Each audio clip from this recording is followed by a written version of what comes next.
રાઠોડ હરેશભાઈ. હરેશભાઈ, શું કહેશો? ખાસ તો ગોકુલધામ આવાસ ક્વાર્ટરમાં રહ્યો છો.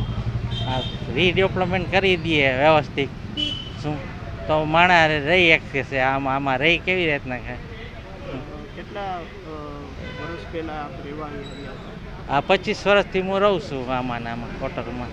અને કેવી અહીંયા તકલીફ પડે છે અત્યારે? તકલીફ તો ચોમાસામાં વધારે પડે શું, અને ઉનાળામાં ગરમીનો વધારે રહે બફારો. નોટિસ ક્યારે આપી ગયા? નોટિસ મહિના એક જેવું થઈ ગયા, 15-20 મિનિટ. શું લખવામાં આવ્યું છે?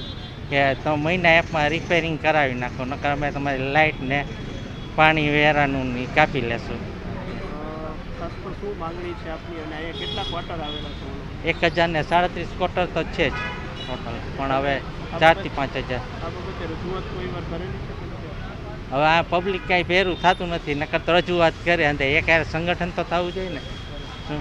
અને કોર્પોરેટે કોઈ રસ નથી લેતા આ બાજુ.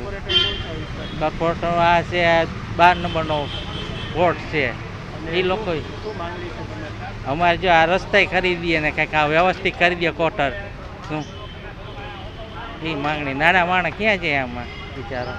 ભાડા ભરવાના ન હોય.